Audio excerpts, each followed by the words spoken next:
some people in Congress who want to reach Gen Z can't and then shouldn't. Not everyone has to. It is not the group effort. That is totally okay. What I have advised as much as I possibly can is if you don't know what you're talking about, you don't have to say it. And that is totally cool because not everyone has to. Hey, everybody. I'm Cameron Caskey. I'm Tim Miller. And this is FY Pod, the Bulwark show where we're trying to figure out what the hell is going on with Gen Z. But I want to figure out why the fuck Tim came to New York and just didn't tell me, even though I am his podcast co-host, and that's kind of like cheating.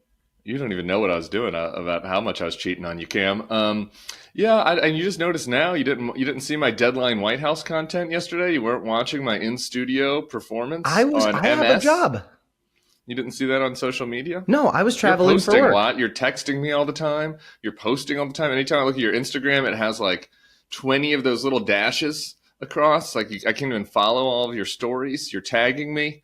So it seems like you've got a lot of free time. It seems like you're shifting blame and trying to distract from the fact that you literally, whatever. Okay. So Tim decided not to hang out with me. He decided to go to some fucking white room that looks like an asylum and also wear an outfit that kind of blends into the background, looks like shit. This week we are joined by Jack C. Jack C. Jack C. Do you want to give it a run? Do you want to give an attempt at it? Even a little one? Cocchiarella. Yeah, we're going to keep it. Cocchiarella. For my Italians out there. Jack is, I think you're from Florida, aren't you? I am. Wow. Florida man goes to Colombia. You're from LA. Why are you a Lakers fan if you're from Florida? Because I'm a bronze sexual. Because I live and die by my goat. And I'm constantly pouring honey on him, which we can get into later. Okay, so for normal people, that means that he loves LeBron James. But as we should. Our greatest American. So he's from Florida, goes to Colombia, starts making liberal content. Let me tell you, Jack, you're on the right track because that sounds a lot like this guy. Hey, big shoes. Anyway, we're here to talk today with Jack, who makes great content with politicians and political figures that does really well online. People really seem to like your stuff. You're smart. You're young. How old are you? 22. Oh, you kids. He's from this new generation of kids who are just so inspiring. And he looks like he's about to pass you the strongest strain of weed you've ever smoked, which is pretty badass. I just got my hair cut too, so I guess I need to really fix that. That's your hair when it's cut? Yeah, it used to be a little bit like we were getting mullet. We were getting close to it. Also, why are you talking about me like you're Tim's age, like you're in your early 50s? What's that about? You kids, I mean, look, Tim and I, our generations let you kids down. But I have to tell you, the weed these days is way stronger. It's better, and I can't even do it. It's just for Jack now. It's too strong. Jack gave me some weed. I'm like, what is this? It isn't fun anymore. It used to be that you could smoke a lot of weed and get really high, but now it's like you take one hit and you're already fucking stoned, and it's not fun anymore. We'll get into that. Our first topic today is my generation, and I suppose Jack's as well, although he's a bit younger. I'm 24. We grew up during an unprecedented housing crisis. Mm-hmm. Then as we reached our teen years and began to come of age, we got the next great epidemic that killed a lot of people and locked us in our houses for a couple of years. And now that we're finally entering our young adulthood and starting up our lives, we've got a new Great Depression. So it seems like on the national tragedy checklist, the next thing is a war. But fortunately, we here in the United States have all of our great allies in Europe to help back us up. Jack, how does somebody of your young age feel about coming of age during all of these terrible tragedies? Pretty fucking badly. And you mentioned COVID. There's certainly a feeling of just discontent with everything that's happened, that we feel like, why did we have to care so much about COVID? I know y'all have talked a lot on the pod about the certain feeling with our generation of, well, he's a listener. This doesn't, I know, right? Tuned in, locked in. I don't know if I'm going to be able to top the crazed MAGA. What was her name again? Natalie. I just had to tune out of her broadly. But we kind of just feel like everything has been taken from us and no one cares about us. I know that's, certainly the feeling of a lot of younger guys. But that there's kind of nothing left. And what are we working for besides good old shareholder value? And so, yeah, as my friends are graduating right now, I thought that, the first weeks of the Trump administration, and even before, when people who were going to go work, really smart people were going to go work at the DOJ or at the FBI, or they were going to be working at state, and they were getting these emails basically saying, oh, so you can go fuck yourself. I was like, okay, so my generation starting to feel it there with the Trump presidency.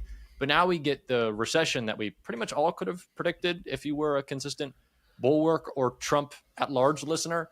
And yet we don't feel good about it. So I don't really know what to say more than like, ouch, is our perspective on every other generation. Why is a question that comes up a lot. And yeah.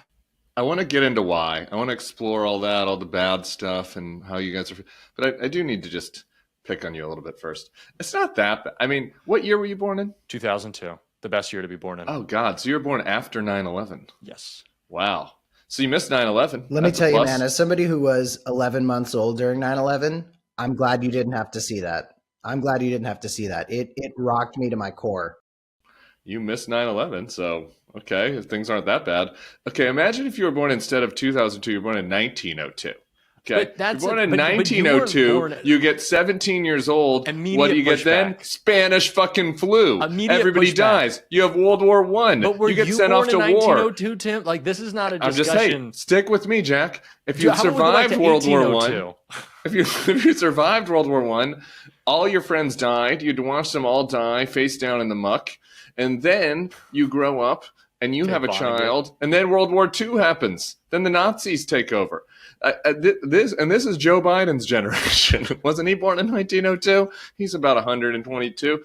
So, and these people, they sacrificed. Did they go, oh no, everything has been taken from me? No. They fucking built the American empire. Well, so I don't know if those people were necessarily told at the youngest age of they have to follow this system and thus will be rewarded with X. I don't want to go back and do revisionist 1902 history here, but there's a lot of people. Should we go to 1802? I think we should. That's when America was our greatest, in 1802, right? things aren't great. Can we get the tariff charts from that year? I don't know. I just feel like our generation, like Cam can attest to this, we were told what we had to do, and if we did it, then there would be an American dream of sorts. And that's not coming true.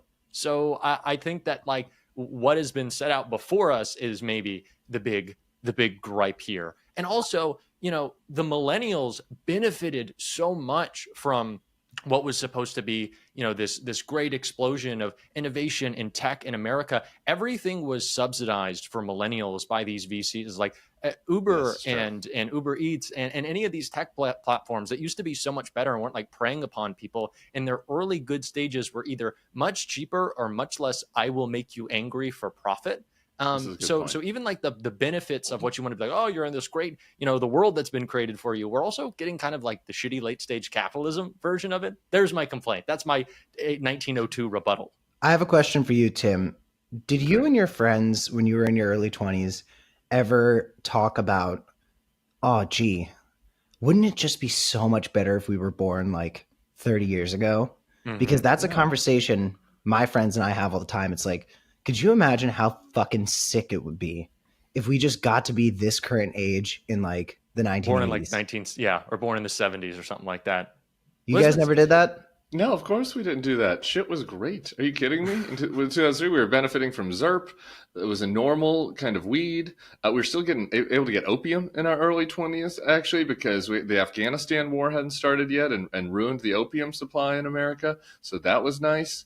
And then Uber started up, and we were able to get very cheap rides to go pick up our avocado toast, which was cheap. And we enjoyed that. And we started dressing like rustic.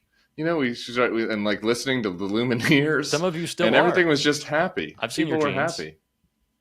Yeah, people were happy. What? No, and we appreciated the society we've been given. I mean, we couldn't buy a house. You must have had malls that you could go to where you could just hang out and walk around and go to stores. We mauled. Totally, we mauled. I mauled all the time. I mean, I mauled when I was like 12. Oh my God! If you were a group of was mauling also a slang for making out in your era, or is that just me? Not particularly. So we mauled at the mall. Oh, you could make out at the mall. Did you ever have a girls' phase, Tim? I did. And how did that go Brief. for you? Horrible. How was no it for, confidence? More importantly, how was it for them? Were they worse? There was no enjoying worse. of the mauling? I know we're supposed to talk about Trump. I apologize to the Bulwark listeners. We're about to talk about Trump, but maybe some of you want to hear this.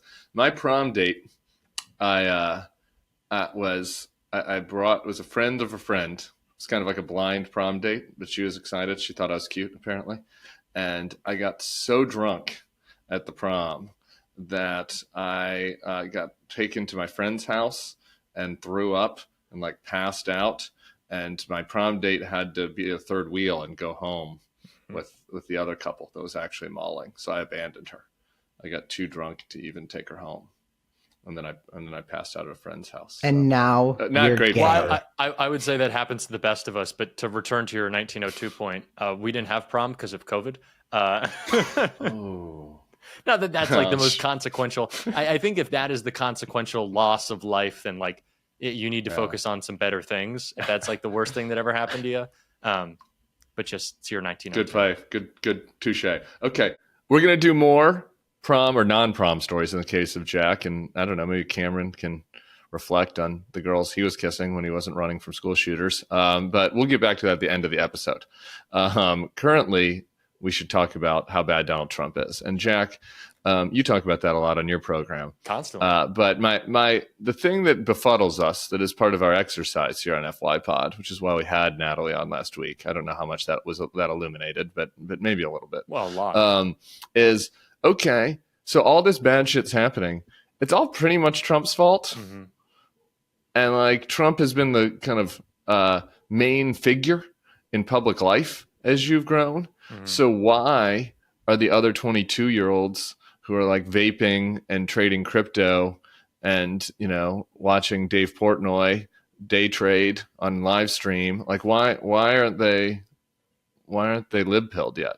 I guess is my question. Probably because they thought it was always broken, whether or not the Trump tariffs and economic collapse more broadly. I know that, most people for some reason think the Trump presidency was 2017 to, February of 2020. So they don't, get upset at him for his horrible mismanagement of COVID and the first economic collapse he oversaw. But because they more broadly did not think that anything was good. That is the perspective of my generation. Whether this changes it, that's still to be seen. I do think it will. When you have the cultural figures, to call them, like the Portnoy's pissed off, then it's starting to break through. Whether this will be like put at the feet of Trump, I don't actually know, because it seems like he is always able to skirt accountability for some reason. But I do think that this is certainly. What about your text chains? Do you have any text? Do you have any MAGA bros that you text? I do, and they're a little pissed. But it has to hit them in a different way. Those people aren't really invested in the stock market in any big way, like my friends from back home. Again, I did get the text of kind of the more MAGA bros when they weren't getting the jobs or the market is tough. But again, we're still coming out of this time where for some reason we decided that was a Biden economy with low unemployment. So until it starts to really hit them in a way that they can directly connect to Trump, which I guess is going to be the larger project of our media apparatus, I don't know how it's going to change their minds. But when Portnoy is getting pissed, I do see that as a good sign for the Gen Z bro coalition and making them hate Trump. But it's also the greatest thing that Trump has going for him is that he's whatever anyone wants him to be to anyone. So it's what we've seen approaching the tariffs of, well, he's not actually going to do that. Well, what he meant when he said that, what he's honestly going to do, is all I heard from anyone in MAGA world. And that is how most people view the Trump of it all, that he is whatever they think he is. And so until what he is completely fucking you, and everyone can get on that point, it's not going to break through enough. But when you're interacting with it every day, it will. I think it's also worth noting that like people our age don't know what tariffs are. Yeah. We don't know how. Neither does the president. You guys are stupid too. That's true. Well, when you don't read whether or not the president knows. It sort of brings us back to Hanlon's razor, which is the idea that you should never attribute to malice what can be adequately attributed to stupidity. So there's a lot of people in MAGA world where I call it MAGA's razor, where you apply both malice and stupidity. So, for example, when Lauren Handjob at Beetlejuice Bobert was mixing up Oliver and Roger Stone, I thought that was stupidity. But MAGA has also shown us that there's always a little bit of malice involved. But with Trump, how much is he being a useful idiot for Peter Thiel and the other people who are trying to tank the economy and seize control? And how much is he twirling his mustache? I truly don't know how much Donald Trump understands what the tariffs were going to do here. Well, the Thiel point to me is the most important one, because you can think the markets are crashing. Every guy who attended his inauguration has lost, what, tens of billions of dollars. But then you also have to recognize what tariffs are a great The guys tool on for stage, is, you mean? Yeah. But it's like, not the forgotten man that was in the stadium. I don't know how much that was lost. left out in the cold. Yeah. That was my favorite part, is that they were taking the screens away from the National Mall, and all the MAGA people who were like, I paid so much money to be here and now it's being taken away. And they were talking about their costs. It's like, you've spent $4,000 to come to DC for the inauguration, and costs are a big problem in your life. Okay. Sure. But when they were taking all the screens away from the mall, it's like, they were just like, how badly can we fuck these people over? But the thing with, like, Bezos or Tim Apple or whoever wants to, like, come to Mar-a-Lago and, kiss his ass, is like, there'll be a little cut out for them. They can kind of have their exception.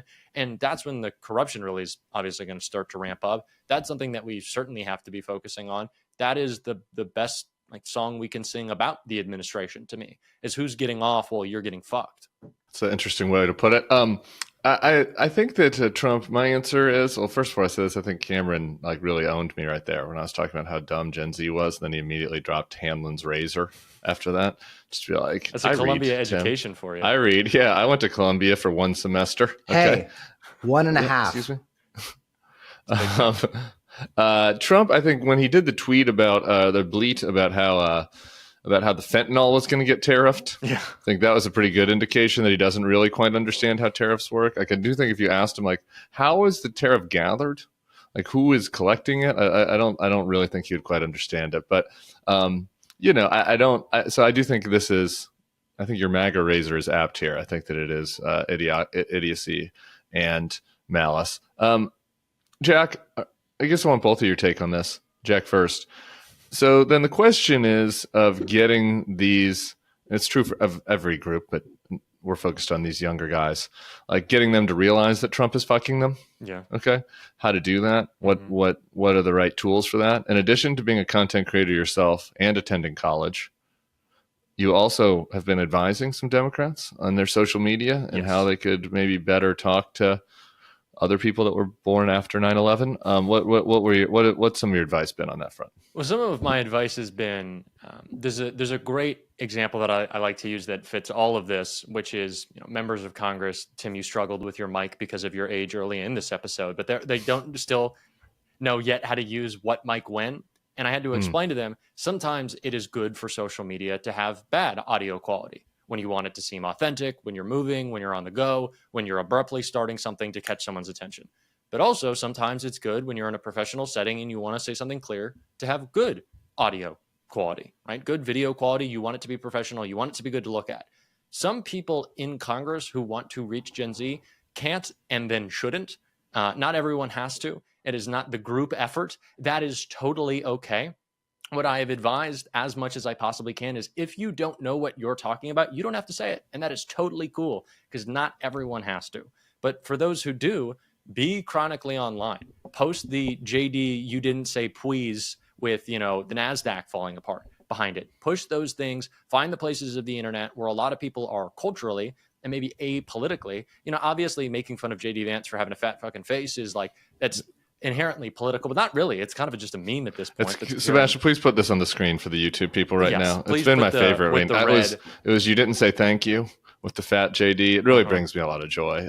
Yeah, and so it's like, engage with the things that you understand, and if you can speak to them, then you should. I remember you had Ruben Gallego on, and you were talking to him about Zyn and Drake and Kendrick and so on and so on and such. Like, if you understand those things, go for it. But if you don't, please don't. Like, obviously there are ways to approach social media saying the same thing, little tweaks around the edges to help your algorithm that are better.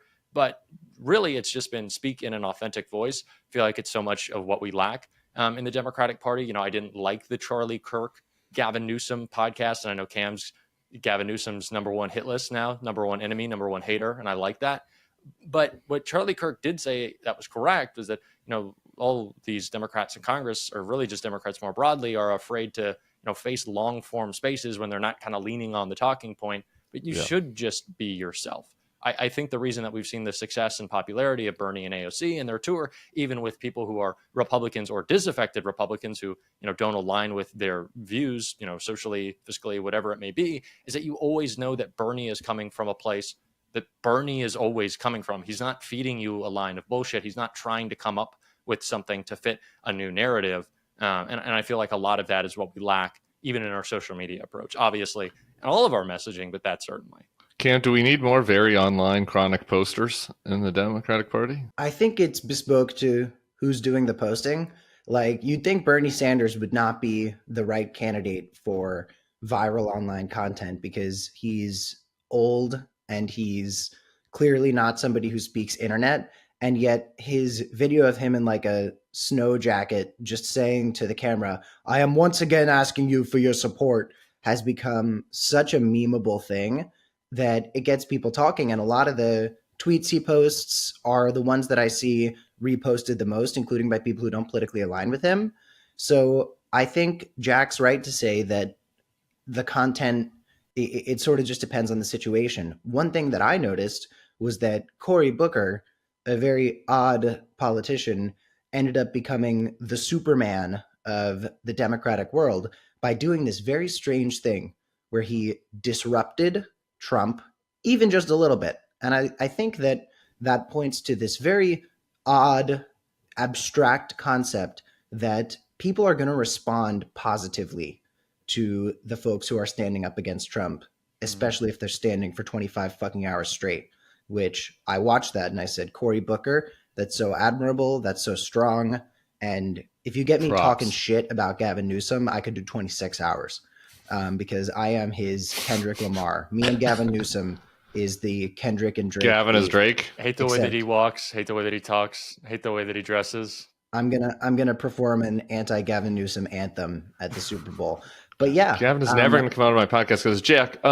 Though, like, is that the? I want to ask about like the going and trying to reach out to bros. Mm-hmm. But like, is that right though? Is like the Cory thing, the Cory Booker thing, like going after Trump? You interviewed him. Yeah, that was really more just about like feeding the home team, right? Well, I think, and I asked him, okay, so you did this. Why was it important to you? And it was really the first bit that I got out of it was like, he wanted to do this to demonstrate that there is stuff that we still can do, and kind of being instructive to the Democratic Party of what you should do.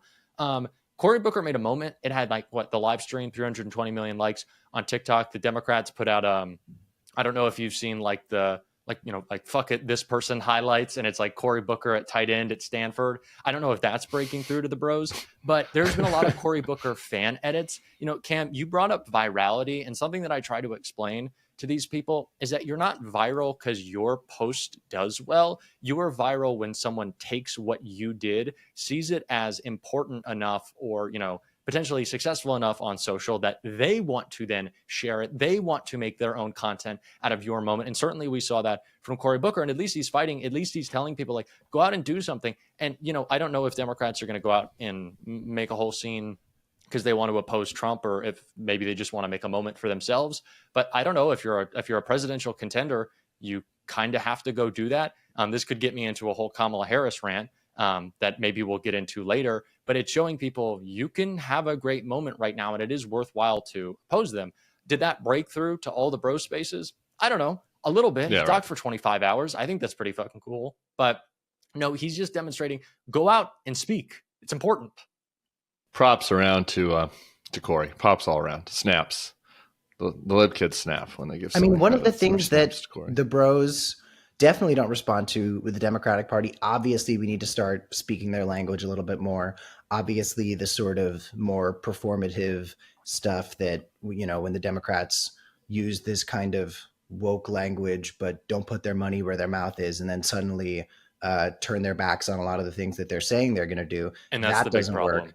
But, I think that people see the Democratic Party as spineless. They see Yes. the Democratic Party performing this intent to get in the way of certain things.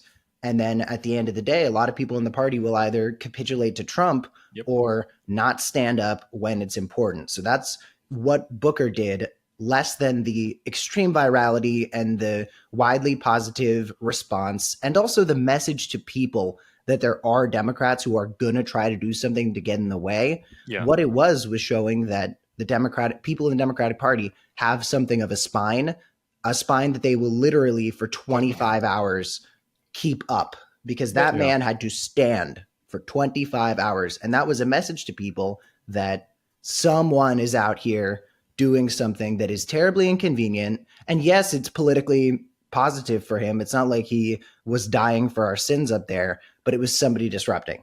Well, Cam, you hit on the most essential point that I continue to come back to when people are talking about, like, oh, well, what do we need to do to change?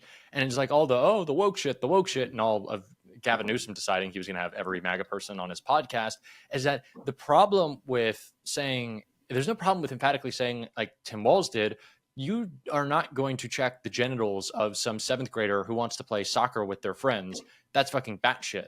Like, you're just not going to do that. That's weird. The problem is when you pretend to care and then pull back when it's not important, right? When you want to talk down to someone on this perch that you have of like, oh, my social ideology is better than yours. But once it gets inconvenient, I will immediately run away from it. And again, that's why I've told these people, it's like, do whatever you like to do, speak the way that you want to speak. If it doesn't break through, it's fine. You're already in Congress. You're not going to be president or a senator. Just like communicate to your constituents and try to do well. Just be yourself. God, I cannot believe we're having this conversation with adults here, but it's like, that's what we've had to say to them. It's like, stop thinking about anything else. Just talk like a normal person. Say fuck if you do. If you don't, please don't. There was the great clip because Brian and I were giving this whole, like, please swear if you like to presentation.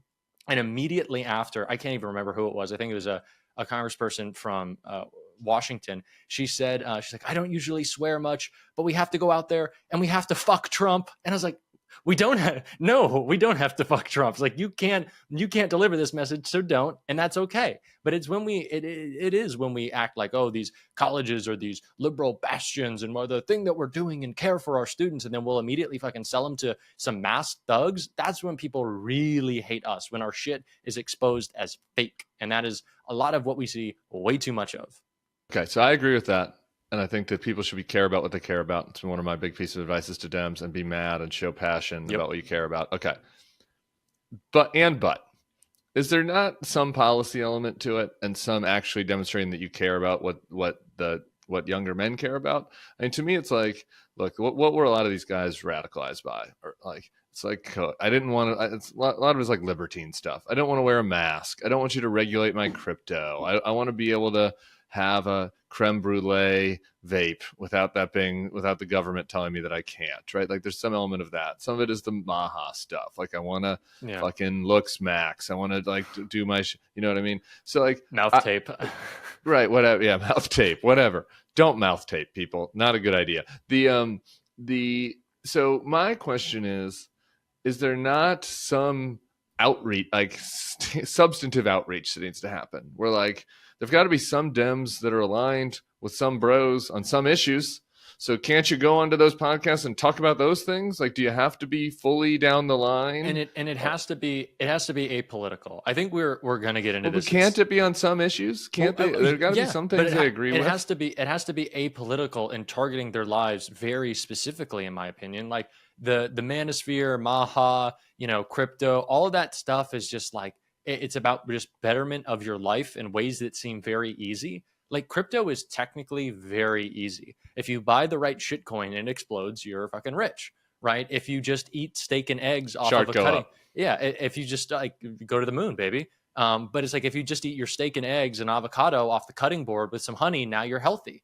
And, Jordan Peterson had such great success because the first thing he said was like, it is good to make your bed in the morning, have some breakfast, take a shower, and then do life. And the very small but consequential things that like tell young men, all right, here's a way to improve your life is good. It's beneficial. And if we can just speak to that in some way, like here is the policy. I know you talked to Wes Moore, and it's like, is more male nurses the way to go? But it's like, I don't know. Here is a small thing that we're going to do that's targeted because we care about you and we realize that you're not the enemy. As a lot of young guys in my generation, I don't know, feel like they've been presented early on in their lives, that they told that they, for right or for wrong, they're like, had to go away or had to shut up, or we didn't need your voice right now. So I was like, no, we do care about you. And here's some privilege or whatever. Yeah. And, that's talk about like, wanting someone who's going to oppose all that. I don't know. I just don't feel like anyone feels like they have privilege. Certainly, young men who are disproportionately graduating at like what, 60%, 50% less than women in their generation.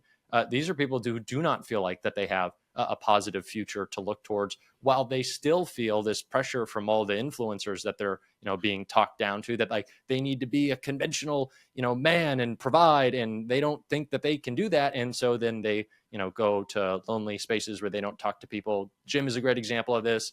Not that playing video games is bad, but that's pretty self-isolating. It's also much cheaper and still interaction with other guys. It's not good, but we just need like very substantive. Who did that? I don't know these people you're talking about. Who's Jim?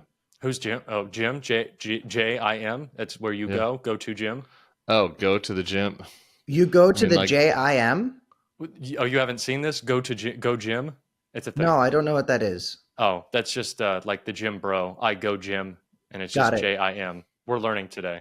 I am learning. This is a cultural exchange. That's the point of the show. The gap in Gen Z is really wide, though, and I think it like actually is. Like in our generation, we saw some graphic. We never ended up talking about it on the show, but there was something like Gen Z Volume 1 and Gen Z Volume 2, and it was sort of the pre-COVID Gen Z and the Gen Z that had something of a teenage experience without COVID. But for me, the biggest problem is that a lot of Democrats engage in culture wars because they don't want to talk about the more populist policies that actually do get people together. And culture wars are designed for us to lose, because white men who we kind of need the votes of feel left out by most of the culture wars. We feel as though the culture wars are designed to be some sort of self-flagellation tour for us to be punished for being white men. And the biggest problem when Democrats are engaging in these culture wars, because they don't want to talk about oligarchs and they don't want to talk about the financial system that's fucking everybody over and robbing us of our future, we'll engage in these woke culture wars, and then we won't put our money where our mouth is. Yep. Like, we get so much shit on trans issues, and instead of doing the normal person thing, which is saying to people, do you really fucking care? Like, how has your life been affected by a trans person being able to use the bathroom? Like, how does that actually affect you? Why do you give a shit? You're wasting your fucking time, right? Instead of doing that, we grandstand on an issue like trans rights, and then we've got guys like Gavin Newsom walking it back. So we engage in culture wars. Hate fest.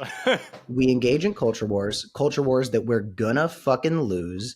And then not only do we not put our money where our mouth is, we see things like anti-oligarch messaging, and a lot of people in the Democratic Party don't cultivate the energy around that, and they just go back to saying, I'm going to perform some sort of societal progression. Centrist Tim has to intervene, Cam. I'm sorry.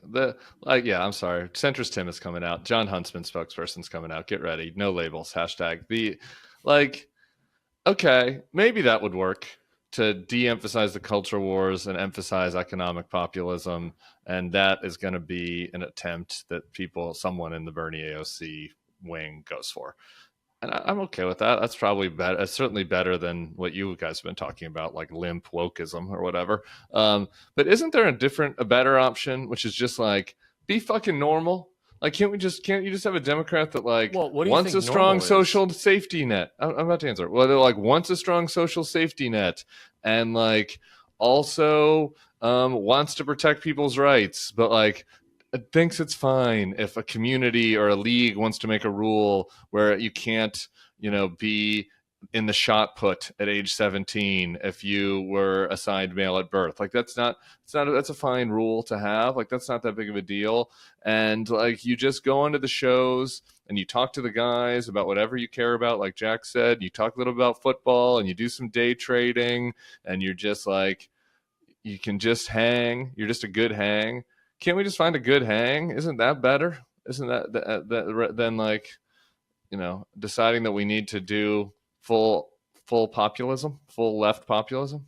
No. Like the short of it is no. I feel like everyone is looking. Have we tried that? Obama did that pretty good. Bill Clinton was pretty good at that. That worked. Why not? Why mess with a good thing? Did it not feel revolutionary in 2008? Did it not feel inspirational and that there was self-actualizing to be had through politicians? I don't know. I feel like everyone needs someone to feel fulfilled through. And if we're going back to these bro spaces I care so much about, it's like they're like uniquely positioning themselves against institutions to have their success to tell you can succeed, right? All the crypto guys or the morning routine dude who I wanted to talk about, what they are pitching to you is you can have the same, economic stability that I can. You can live the great life that I do if you abandon your ideas of what the traditional path of, education and getting a job looks like. There's a reason why we see this attack on intellectualism and expertise, because they want to say it's wrong because they don't want you to engage with that. They want you to buy their course, right? And I'm not saying that our next president needs to be like, again, buy my course, but I don't know, people want a solution to their problems that they attribute to a broken set of institutions. And so I don't think that just like kind of chilling and like, we're going to do business as usual. It's not business as usual. Who feels like business as usual has ever been the case? I cannot remember a time when Donald Trump didn't really exist in our minds. Like, this is how it has always been. Of course, I want change. I want Medicare for all. I want our government to make shit work. I want us to build more houses. I want us to do things. I do not want to return to some Obama norms era where nothing gets done and we treat the other side like they're regular people. They're clearly not. I don't want to snap back into that. No, let's present a positive vision in which we're actually going to fight for something. Like, I feel Here's what I like about Jack. Here's what I like about Jack. Jack is so in on the discourse that he just offered a simultaneous abundance and socialism agenda. So Jack's like, I'm cool with Ezra. I'm cool with Ezra Klein. I want abundance. Let's build houses. I'm also cool with DSA. I want Medicare for all. That's a great job. That's a great job, Jack. Speaking of DSA. Jack, you're doing both. You're like, I'm not. I want everybody to watch my feed. If you're an abundance bro, or if you're an abundance bro, you're welcome come here. on the show, Bulwark, that's listener. Right. Yeah, if you're a socialist, you're welcome here. Cameron, what do you think about all that? I don't know. Isn't this what more normal people fucking want? Is things to be better? I don't know. It seems reasonable. I think the Democratic Party should focus all of our effort on positioning ourselves as the party that is fighting off the next Great Depression. I was looking at this article that said Republicans panic over Trump tariffs because last time, quote, we lost the House and Senate for 60 years.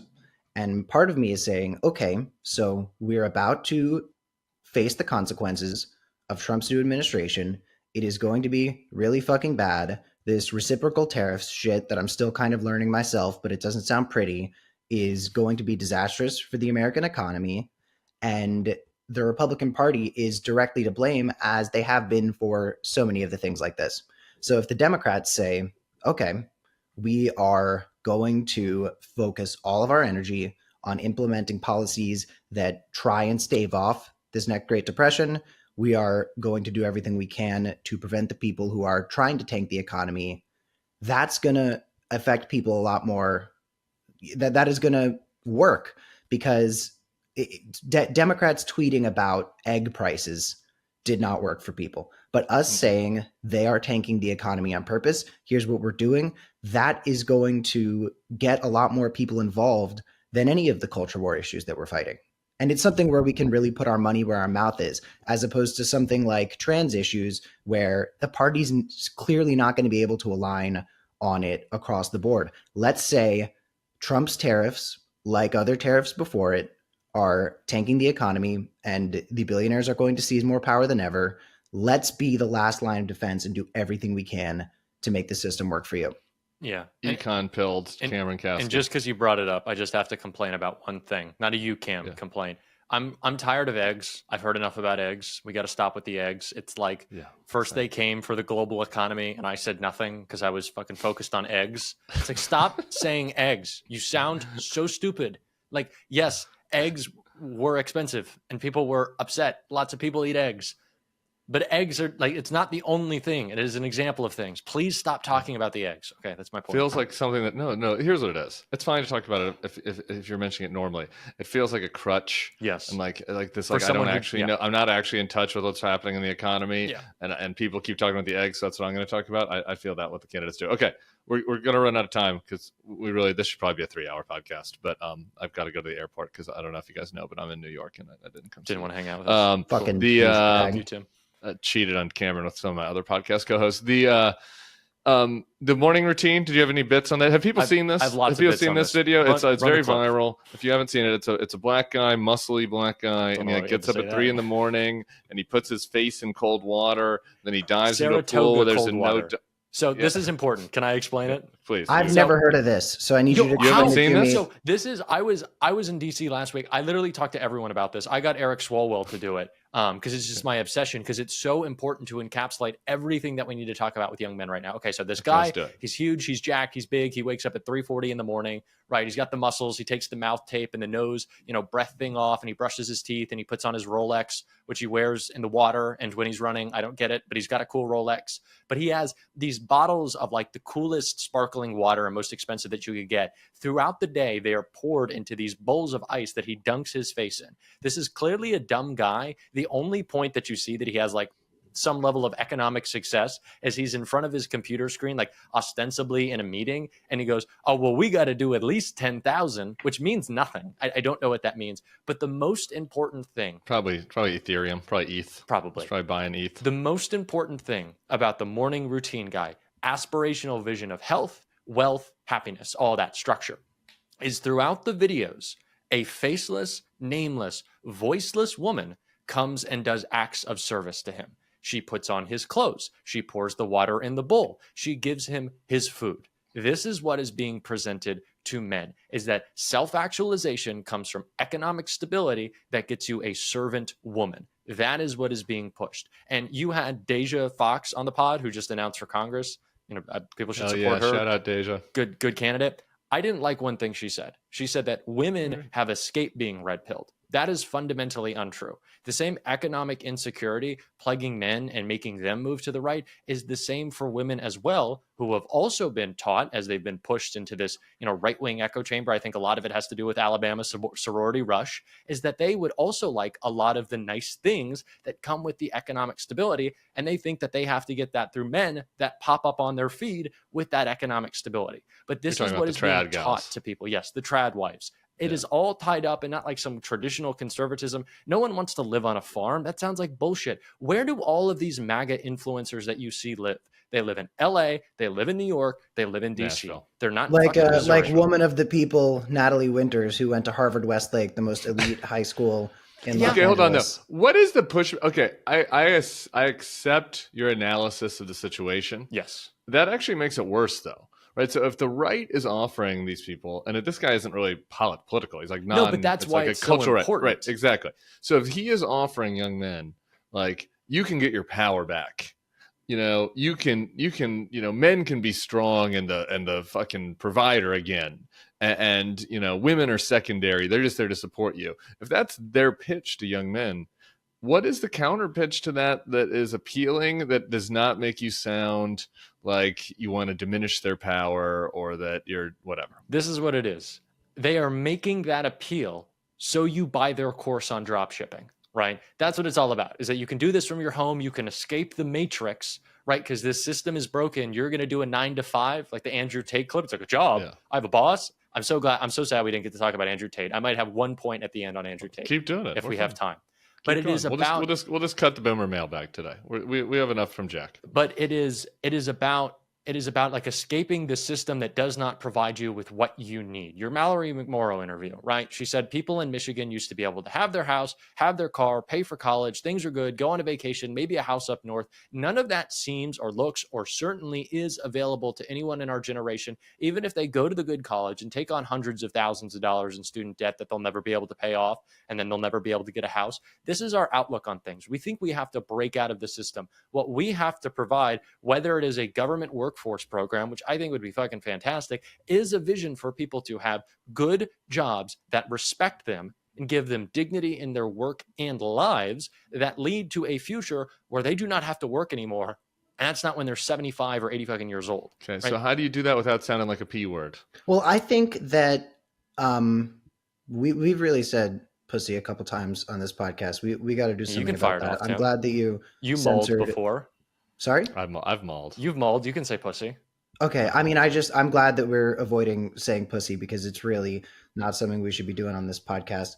I think one thing that's missing is emphasizing the idea that general liberal values actually provide a clearer path to having fun in life than conservative values. Because conservative values want you to be isolated. Conservatives want you to be isolated. They don't want you to be around other people, because when you meet people from other communities, when you kind of expand your vision of how human beings work, you tend to adopt more liberal principles. I know people who have come from MAGA heartland families that have then moved to cities, and whether or not they've necessarily changed the way that they vote, their outlook and perspective on shit has changed for the better because they just met other people.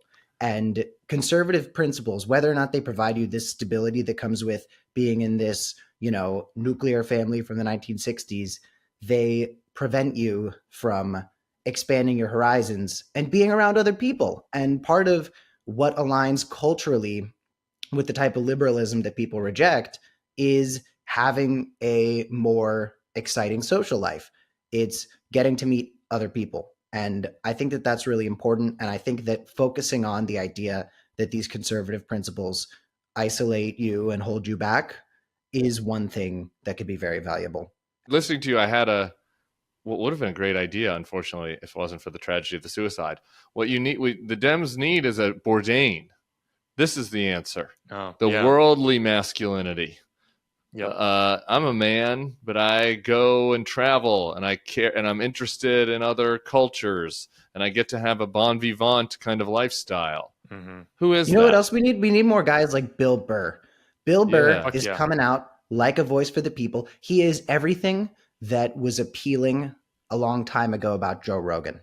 Well, Shane Gillis is like this too, Bill Burr is no bullshit. I don't know if you all saw this clip that came out this week of him talking to people in the media who were trying to gotcha him with these questions about where he is on certain points in politics. He was just like, no, I'm not doing this bullshit. Fuck you. I'm a dancing clown. You shouldn't listen to my opinions about anything.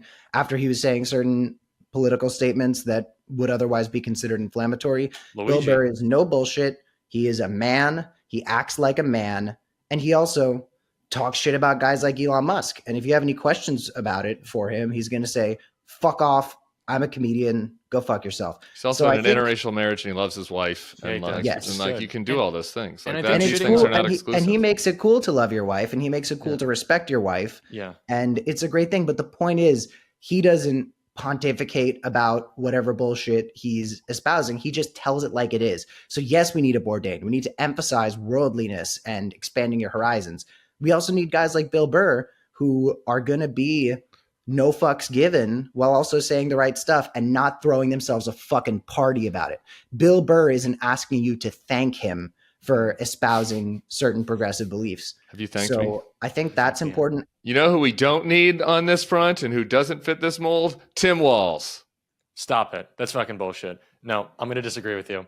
No, Tim Walz is going after the nerds. Tim Walz, I'm going to let you take it because he was constrained by the consultants. You go for it. I'm just going to settle my anger for a second with that statement. We agree. The most popular the Harris campaign ever was, at least in front of me, was when Tim Walz was calling the Republicans weird. Mm-hmm. That was the most energy I ever saw for Harris, other than when Sleepy J stepped down, was when Tim Walz said, what you guys are doing is weird. Yep. Saying that kids shouldn't get school lunches is weird. Saying that we should control women's bodies is weird.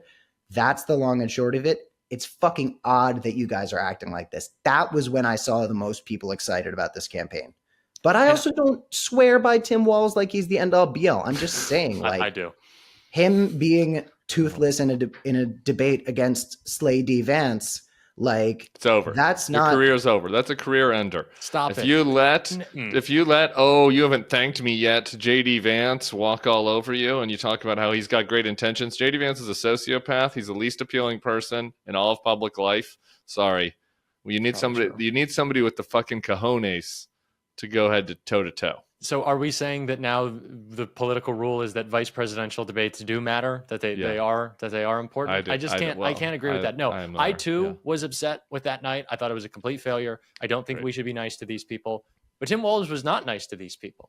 Right? Like, he was not at first. He was told to settle it down. He's apologized for that. I think Tim Walz is the guy. I think Tim Walz is our FDR. I think Tim Walz has already made it clear that when he gets in, he's fucking shit up. We're actually making change. And I am full Tim Walz pilled. He was the only person on either of those tickets with a positive approval rating. People like Tim Walz. He's a relatable guy. He can play Madden. He's an everyman. He is, sure. He couldn't play Madden. Did you watch him play Madden? Yeah. Very poorly. I bet AOC beat him. He didn't seem like he knew what he was doing. Man who was just running it up the gut every time, just halfback pitch. That's your big problem with Tim Walz. Yeah, it was. His Madden strategy goes against the Jack Cocchiarella or ethos. Do what you really do. But he does play. He just likes to run it up the gut. There's nothing wrong with that. Give me those 3 yards every time. My biggest problem with Tim Walz during the debate was that he was playing it too nice. Yeah. Like, he was being he was being all respectability politics with Slady Vance. And I'm just like, dude, this guy is a jackass who's being funded by this generation's Roy Cohn, Peter Thiel. Like, go up there and be like, hey, JD Vance, tell me the story of how tell everybody who Peter Thiel is, and tell us the story about how he funded your career, put you on the map, and how he's involved with you and Donald Trump. Let's talk about that. No, we got like, hey, JD, I'm sure you're a nice guy, blah, blah, blah. No, go to JD Vance and say, hey, remember when you called Donald Trump Hitler? Remember when you said Donald Trump was Hitler? And it's like, no, we're running with him now. That's what I would have liked to see. I don't necessarily think this is the next FDR. I don't live and die by Walz. But I think Tim Walz has become, Tim, this goes for you and me. I think he's become our new Luigi and Bibi Netanyahu, where he's come up like 3 episodes in a row. Fine. Okay, I want to move on anyway. Because he came up in episodes. It's supposed to be like, what the fuck is that comparison? Yeah, that is our Mount Rushmore of the podcast. We need a 4th. Bibi, Luigi, Tim Walz. We'll see who gets that last slot. I want to play a game on the inverse. I think it's a lot easier. It's a lot harder to be like, who is a Dem that can speak to the youth? It's challenging. It's not as easy as it seems. You know what is easy? Who can we make the face of MAGA for these people? Like, who is very unappealing? I think this is something we've been poor at. Like, I look at the Trump world and I'm like, Mike Johnson, like, monitors his kids' porn. I don't know that enough Barstool listeners know about Mike Johnson. I think we should talk about him more. Scott Bessent is a Ponzi. Oh, this is one word I can't say because Sebastian says that it demonetizes us. But he's a Ponzi, a feat, you know what, who is like saying, I don't want you to have a big screen TV. F slur. Yeah, he is. Okay. He's horrible and very unappealing. I think I would like people to learn more about him as well. Are there any other characters? I think it's Elon, obviously. They like Elon though. No, dude, how much people fucking hate Elon just lost a key race in Wisconsin, because those people who were showing up in Wisconsin were not voting for a judge. They were voting against Elon Musk. I would also say this, that with and now I'm doing Trump hands. I got to stop. I'm going to put those away. Sometimes it's just as the Italian, sometimes quite frankly, it comes over me and I got to stop doing that. But what I think that we have failed to do is through our internet practices, something I've been talking about a lot lately is I think annoyance on the internet is way more powerful than anger. Like, annoyance keeps you there. Annoyance makes you comment. Annoyance keeps it in your brain. Like, JD Vance is, sure, he's enraging, but he's fucking annoying, right? You just want to talk about how awful he is. JD is a great example of this because he's a slime ball. He's a squish and no one likes him, right? We have to come up with a better version of what a Republican stereotype is in your mind. Maybe not Republican, but like MAGA. Yes. Like, the idea that a Democrat is the blue-haired college girl who goes to Columbia with Jack, like, that is... like, that's in people's mind. We do not have. MAGA guy is a guy with small penis who makes fun of you, but then cries when he gets pushed. I don't think when I'm talking to my friends who are Republican aligned, and these are the people who are telling me like, my family voted for Trump, they didn't vote for Elon Musk. I don't think I can get them to be very interested in someone like Mike Johnson. I think the best target right now, especially if the Republican Party does what it seems like they're going to do and tries to distance themselves from Musk before the midterms, because Musk is obviously such a great way to mobilize people against MAGA. I think it's JD Vance. I think JD Vance is very easy to paint with the right facts as a puppet of the elite. Mm-hmm. JD Vance is charmless. Just because he's a debate lord like Ben Shapiro doesn't mean he has actual appeal. The people who love Donald Trump don't love JD Vance. They just are glad that Trump has somebody who's, a good puppet for him. Doing what he wants, unlike that horrible Mike Pence and Mother. So I think that, and these memes that we're seeing are people, these memes of people distorting JD's face to be even more embarrassing looking, and making fun of the "did you ever say please or thank you" thing. It's really popular. JD Vance is fucking charmless. Donald Trump is a monster. He's attacking our institutions, blah, blah, blah. We don't like him here at the Bulwark. Spoiler alert, Bill Kristol doesn't like him. But JD Vance is not a charmer. Donald Trump is a charmer. JD is a fucking cardboard cuck loser who fucks couches. And we ought to talk about that. And Tim Walsh should have talked about it on the debate stage. I have one porn point, unless we have to go. It's your final point. One more point for Jack. My final point is about porn. So this is great. This is the nice male wheelhouse. I would actually say I'm not into porn. Just so you know, I have a lot of vices. That's not one for me. Well, I have intellectual thoughts about it, which is a great thing to say. But I would not make framing Mike Johnson as going after your porn. I don't think that would actually break through. The people who consume porn and OnlyFans the most are those who are like most upset with it. Like all these like, "Ooh, we hate the OnlyFans girls for making a bunch of money." It's like, well, where's the money coming from? Like you guys are spending it. So there is like this internal hatred of the very lonely guy who spends all his time, mauling himself. And so like, but that isolation, like it's kind of like the self-hatred. I would just say on my point there that there is a big, like, we need to like get this out of it. It's poison and it's bad. It's like the same Maha, but for, screens and, playing with your porpoise, to put it bluntly. Got it. Real quick, before we finish this up, I want to say I'm going to announce next week's guest at the end of the show, but coming up within the next couple weeks, there is an adult creator. I don't know if porn star is the word for it anymore, but I met online an adult creator, an identified MILF dominatrix named London River.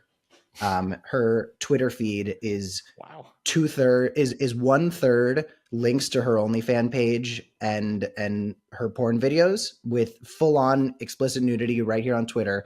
And then 2/3 of it is just liberal retweets. Like she's just retweeting Tim and a bunch of the other Democrats that get retweeted a lot. So it's porn and then lib porn. It's great. 1/3 like straight up her completely naked, and 2/3, people talking shit about the tariffs. And I saw her and I said, "Hey, London, big fan. We would love to have you on FY Pod." And she said, "Are you sure? Because, the stuff that I put out, some people might find it controversial." And I said, "London, that's what we do here at the FY Pod." So you're going to find out soon who our next guest is, but we're going to have her on to talk about whatever you talk to a liberal porn star about. We're skipping Woomer Mayway because we're out of time. We're doing Gen Z news, and it's going to be a rapid fire Gen Z news. Here's the theme music. Friend of the show and recipient of defamatory attacks from Jack, Deja Fox, is running for Congress in Arizona. Woo! There's a special election because her congressman unfortunately passed away. And now our first of presumably many FY Pod guests is about to join the ranks of Congress. And she's really going to shake things up. How do you guys feel? And here's why I want to end on a positive note. You and Jack, it's all woe is me for Gen Z. There's no hope. There's no chance for a future. Society has ruined us. The guest list of FY Pod in its own will prove that wrong. Just think about all the successes that we'll have, all the little buds that will blossom. They'll start here with us, with Cameron and his brick background, with us talking about bisexuality, and then they'll go off and become, Speaker of the House, or in Natalie's case, like maybe the spokesperson for a foreign Nazi party, or Maybe, you know, yes. in Jack's case, who knows what he could be, kind of a, you know, hippie. He's going to go to Burning Man at some point with Yeah, like this a- like a- haircut and like this a general Burning look. Man Burning Man's in his political near future. crossover success. He's coaching Congress people on how to curse on the internet. Think about all these successes that we'll have. There's a lot of opportunity out there in the world. It might not be the traditional path, but it'll happen. Everybody, next week, we are going to have the man, the number one Democrat influencer, makes me and Jack Even more look- than Jack. Sorry, Well, I Jack. think Me my and Jack views are look- higher than his. I know what you're going to say. we are having the great Harry Sisson. And if you don't know who that is, I encourage you to go to Twitter. I guess Harry. now it's called X, and just Can't look believe up we Harry didn't get to talk Sisson. about this. Do a Harry binge. We're so excited to have him on. It's going to be a great week. Jack, you're the man. Let's post up soon. We live close to each other. This has And been a come blast. back, Jack. I don't know. We might need some bonus content with you. We had several topics we didn't get to, so we'll Oh, yeah, do it again. I feel like everything we didn't get to because Tim just wanted to complain about 1902 because he's bad at arguing when Okay. real Well, points are next brought time, before how him. about this? How about this, Jack? You come back on the show, I'll host. and I'll take a total back seat. You do the show map. You Yep. do the rundown. You pick the clips. You do Sebastian's job actually after if you want to. You edit it. Not It's doing all that, you. but cool. It'll be the And Jack with that, show. what can we say except slay? Thanks for tuning into FY Pod. New episode Monday night.